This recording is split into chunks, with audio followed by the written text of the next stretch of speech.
This time, even Nicola was quiet.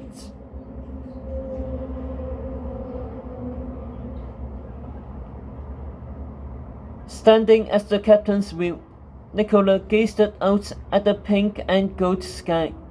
Thin clouds knitted across it like snake scales. Agatha had gone to take a brief nap after commanding the Igwin to forge southeast and leaving Nicola on watch. But it had been smooth sailing for the past few hours, and Nicola was about to fall asleep too. Even Sophie's mad mongoose had passed out, curled luxuriously around her ankle.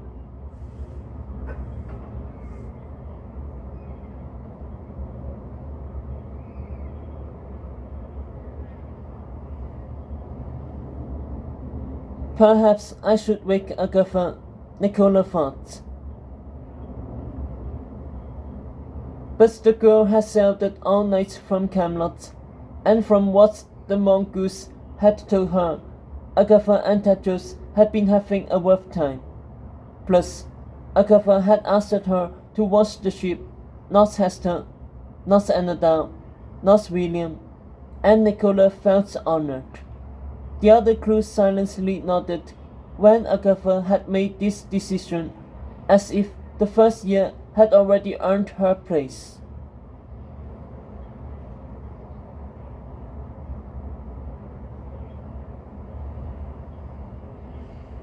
Just like that, Nicola's bitterness about being on this boat was gone. Part of this was getting to Meat's heart, of course. He had even smiled at her in the galley. Maybe my letters didn't put him off after all. Suddenly, she wasn't tired anymore. She could sleep for the rest of her life when she made it back home. If she made it back, that is. In a fairy tale, someone always dies so the others can live. She worried, thinking of Tristan, Nicholas, Cinderella, and others brutally killed in the last fairy tale that the historian wrote. Is that why the pen added her to this story? To sacrifice her?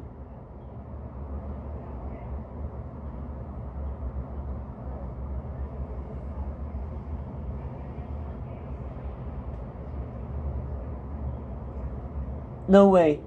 She wasn't going to die here. No matter what the historian had planned, she'd get back home to Pa and they'd celebrate Christmas together. If only she could let him know she was safe in the meantime.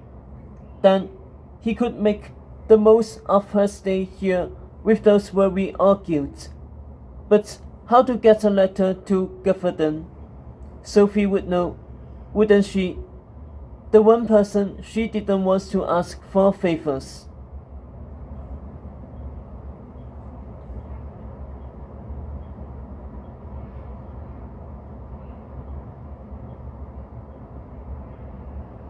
A flash of gold caught her attention, and Nicola leaned over the wheel to see a train hanging off it, carrying a small gold file.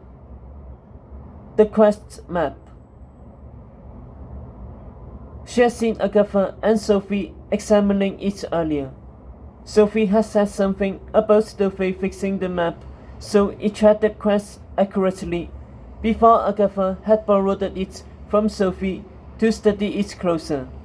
She must have left the necklace here when she had gone to nap.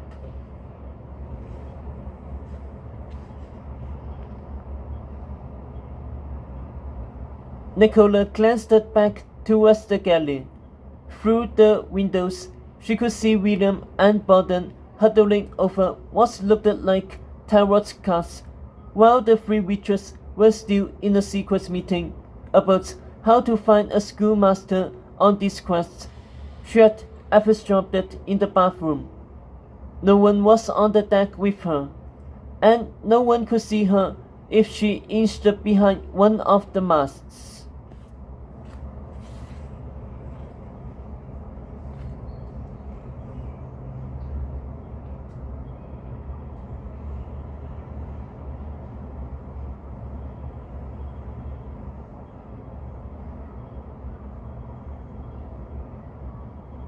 Remembering how Sophie and Agatha conjured the quest map, Nicola emptied the file and watched the liquid gold suspend and consume. Leaning into the map, she peered it as a three-dimensional toy ship sailing towards Avalon, with Hester's, Agatha's, Sophie's, and Adele's, Hos, and Dot's figurines about. There wasn't one for William, since he wasn't a student, but there was one for Borden and one for her, complete with a pink Evers dress and curly black hair. The crew's names were bright blue, unlike the names in red scattered around the map. Was the snake tampering with these red-lettered quests? And hadn't the mongoose mentioned something about unrest in the kingdoms? Did the snake have something to do with that too?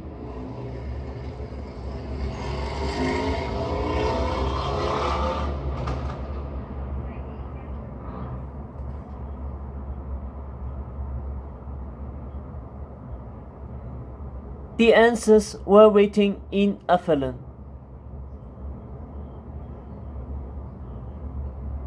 Instead of feeling scared, Nicola felt charged. There was danger ahead, but the idea that she was in a realm of adventure and magic and might meet more characters like Kiko, Merlin, or Guinevere. Her chest thundered faster. She wasn't just some observer anymore, reading a book while she stirred chowder at the pub. She was inside the book, and unlike other stories she had read, this time she had only found the ending by living through it.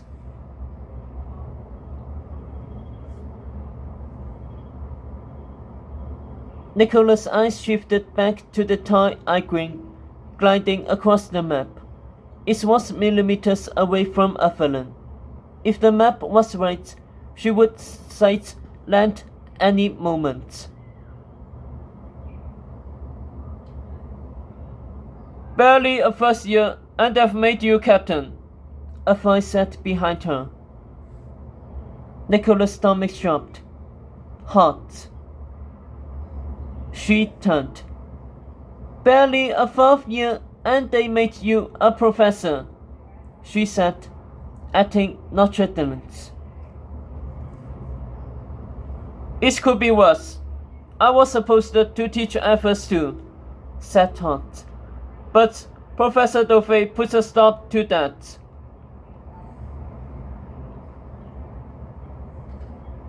He was in short black breeches, high black socks, and a long-sleeved white cotton shirt, the laces untied to reveal his muscular chest.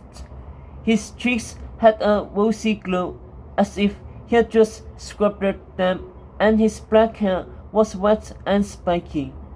He smelled like clean laundry, which surprised her. From reading about him, she assumed that he would smell like wet or dead flowers. But instead, he smelled as lovely, so either books got things wrong, or Hots had cleaned it up to talk to her. Both ideas were alarming.